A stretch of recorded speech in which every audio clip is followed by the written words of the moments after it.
Here we are, last day of 2020. Yeah. Uh, so, I'm not big on New Year's resolutions, though. I think we ought to be working on ourselves really the whole year. Um, and my concern is often that we try to tackle things that are too big or too many resolutions, and we're sort of setting ourselves up for failure. But we should have the spirit of trying to improve ourselves all year round, and of course, that's actually how we're going to make any organizations like our businesses function better as well. Um, so to me, it's about always be learning, always be seeking empathy, and watch the rant here for some more tips on how we all come together and make 2021 a better year. Thanks. Happy New Year.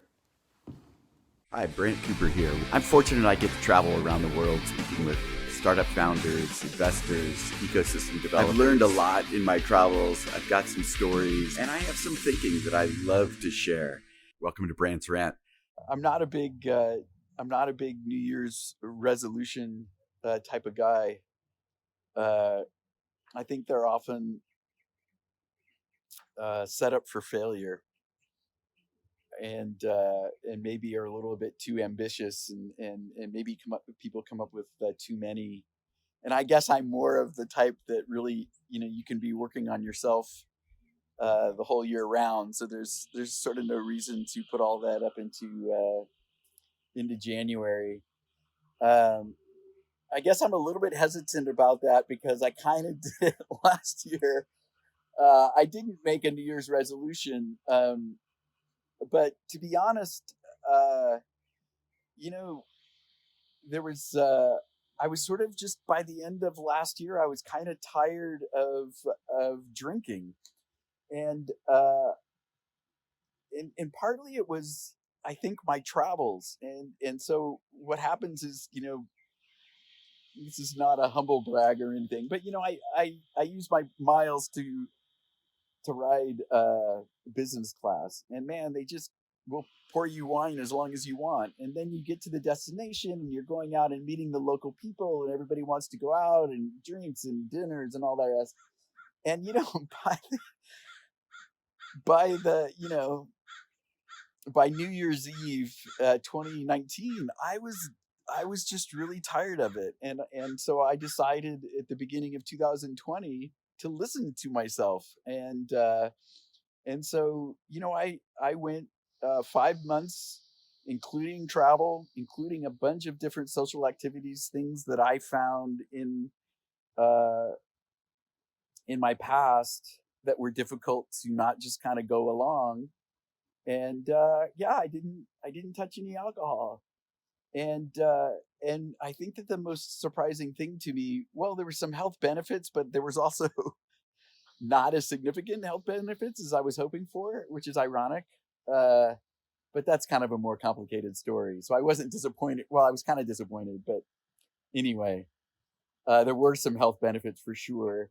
Um, and I think that in the end, what's really kind of astonishing to me is how much I just don't really like the taste of alcohol very much. And so it was such a learned behavior.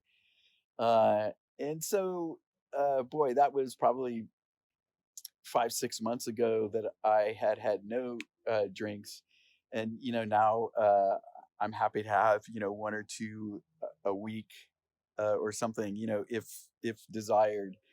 And it really, the dynamic hasn't changed back to the way it was before, where it was sort of beyond the taste. It was sort of really habitual, and so an IPA, glass of red wine, I still have a soft spot, but it's just, I don't know, it's pretty extraordinary to me.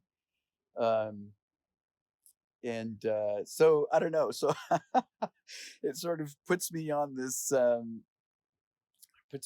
different take on these New Year's resolutions. So again, I guess I will go back to the point where I personally um believe that one can work on themselves year round. And again, I think that the Kanban board that I talked about in the past is one way of doing that. You have a swim lane, a sort of as from the agile concepts. I have the swim lane for wellness, and there's just so many things that can fall into that bucket, and it's something that I can work on at any time. And I think part of that philosophy is not uh, separable from how I view improving companies and how I view how we can improve management of companies and how we can improve the balance in the economy. And I guess what's interesting to me is that it's uh, it's an optimistic way to live. Maybe that wouldn't be intuitive. Uh, there's sort of a maybe cliche personas around somebody that like reads a bunch of self-help books, which I don't do, or cliche around sort of people that are always looking to better themselves or something like that. But to me it's a very personal thing, and it's around my own self-awareness and trying to listen to myself, and trying to be open to new ideas, and exposing myself to things that I normally wouldn't expose myself to. And all of those ways of stretching myself um, just really opens up all sorts of doors and all sorts of ideas. And it's really always being in a learning mode. I learned so much from my daughters, uh, and who are now what 20 and 22, and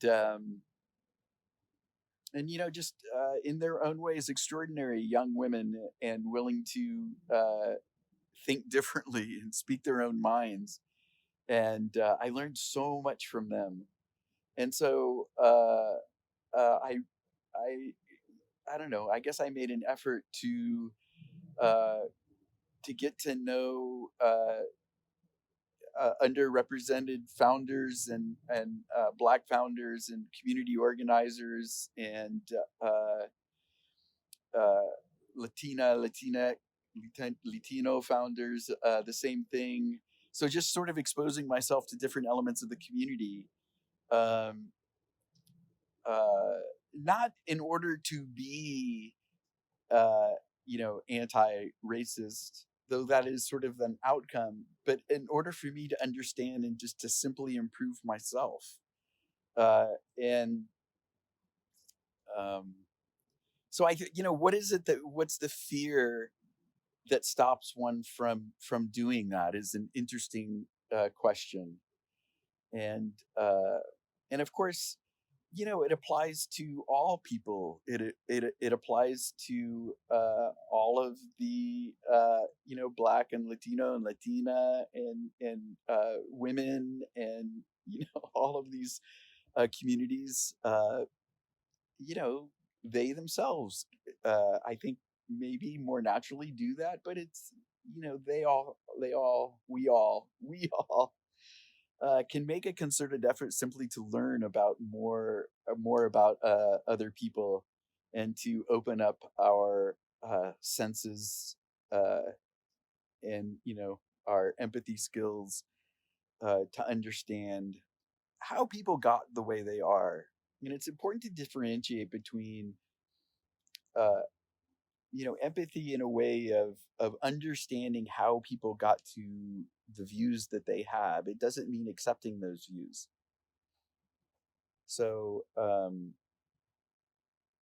mean, it's sort of crazy to think, but the oppressed can have empathy for the oppressor. It doesn't mean that they agree they should be oppressed. It doesn't mean that there's anything right in what the oppressor is doing. But understanding how they got to the where they got is actually can be super powerful. And so to me, it's just become, I don't know, so foundational for me, is to uh, is to seek empathy constantly, continuously, in order to understand the world that I'm in, and understand in what ways then I can contribute to making the world a better place. Maybe that's a way to wrap up a pretty tough year. Think about what we've learned. Think about what are the parts that we would like to see uh, be perpetuated, that move on. How can we take things that were tried and improve them? And then how can we do it, with the different hats that we wear? Brother, son, father, partner. Um, and then how can we do that in sort of the other roles that we play? Founder, company manager, other roles that we play in society. Maybe it's a thinker or a writer or an artist or a musician or uh, somebody working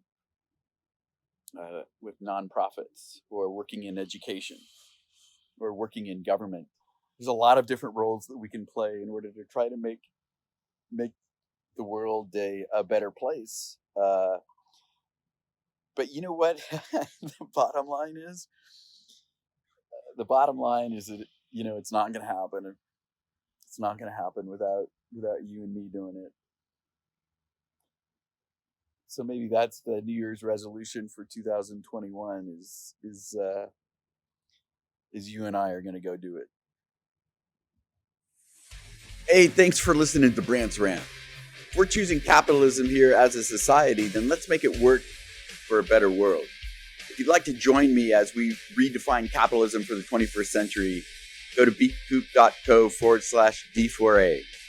Also, if you have a pressing issue that you're facing in your innovation group, your product group, your startup, and want to join me on video, see the link below. Subscribe, like, see you next time.